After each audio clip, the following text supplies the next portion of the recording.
I'm Terrence B. This is Better at Chess. In this video, I'm going to be talking about the bishop, the knight, and the rook. By the end of this video, you will know how each one of those pieces moves and attacks. Stay tuned. Class is in session.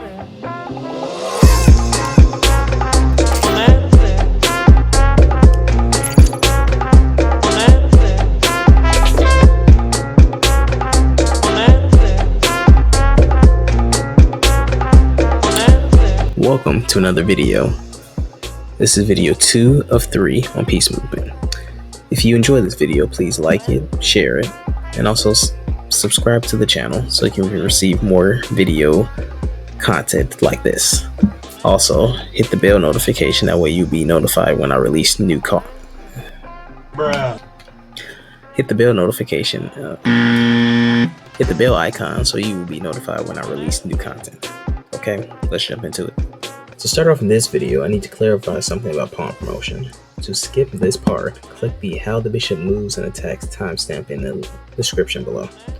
For those of you who are still with me, in my last video I left out a vital piece of information regarding how a pawn promotes, what they can and cannot promote to, and I want to take some time to clear that up right now. When a pawn reaches the other side of the board, it has to promote to a greater in value piece. Greater in value means the relative value that each piece is assigned. The values of each piece is as follows. Pawns are worth 1 point. Bishops and knights are worth 3 points. Rooks are worth 5 points. Queens are worth 9 points. The king technically has a relative value of 1 point.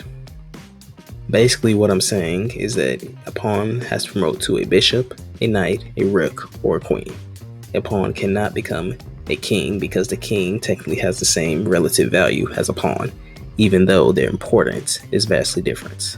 I will talk more about the importance of the king in my next video.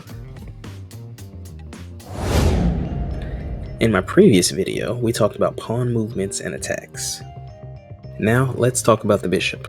Each side has 2 bishops. White's bishops sit on c1 and f1. Black's bishops sit on c8 and f8.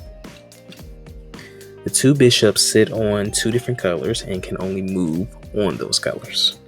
White squared bishops can only move on white squares. The black square bishop can only move on black squares. As you can see here, bishops move diagonally. Bishops can travel here and they can travel that way. So, and the same thing with black's bishops. Black's bishops can go here and go here. Placing the bishop here on d4 gives us a clear visual of just how much ground the bishop can cover. The bishops can go forward and backwards as long as it stays on the color it was assigned. Bishops attack the same way they move. In this case, the bishop on a1 is attacking this knight on d4.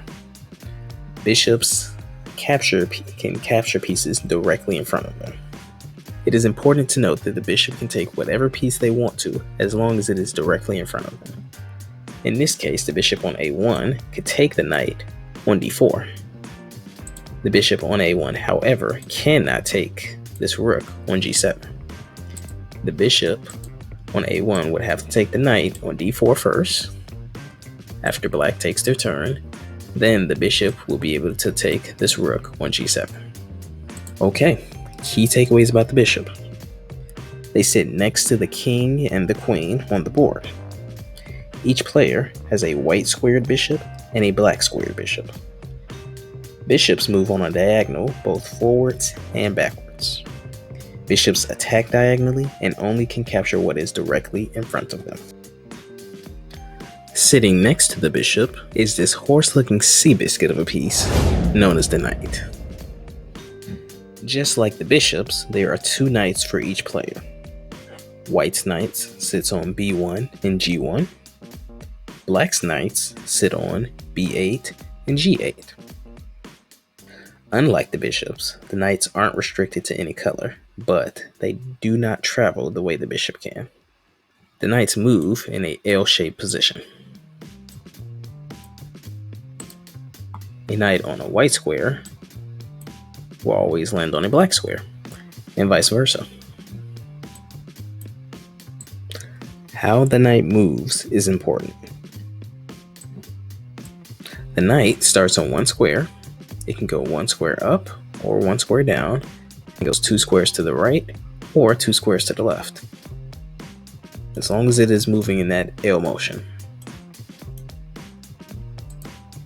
The knight also, starting on this square, can go 1 square to the right or 1 square to the left and go 2 squares up or 2 squares down. Again, as long as it's moving in a L motion.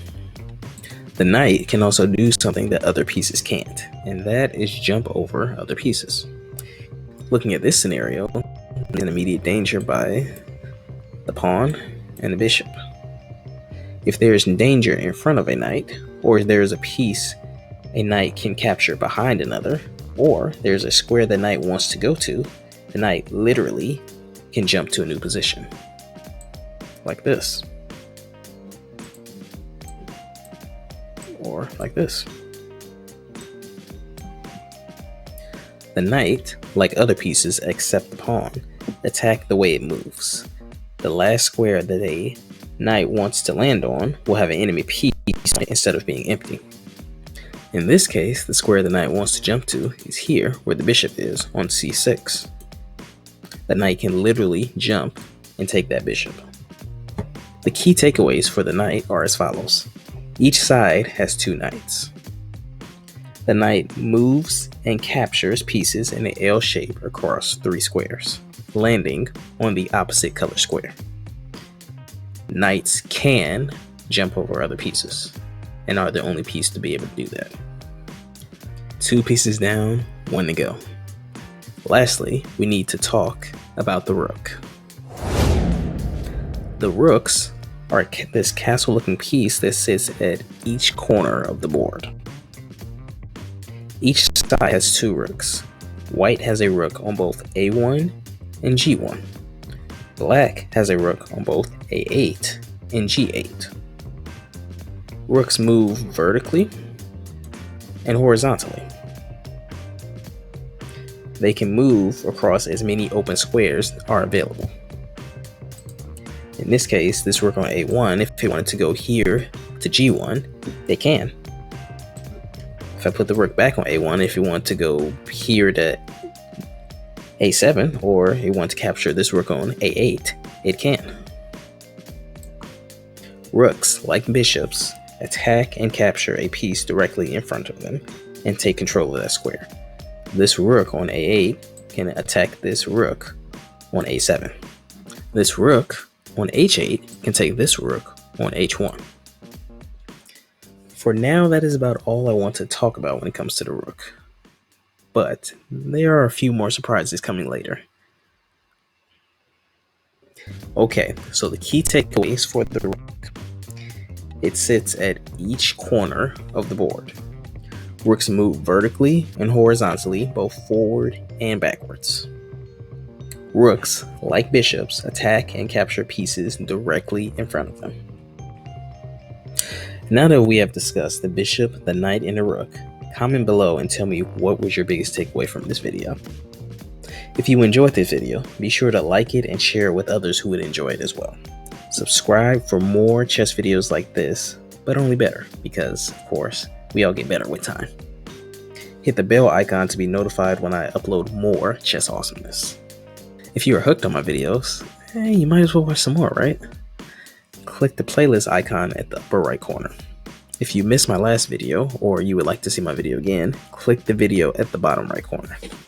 For everybody else, see you in the next video. Thanks for watching.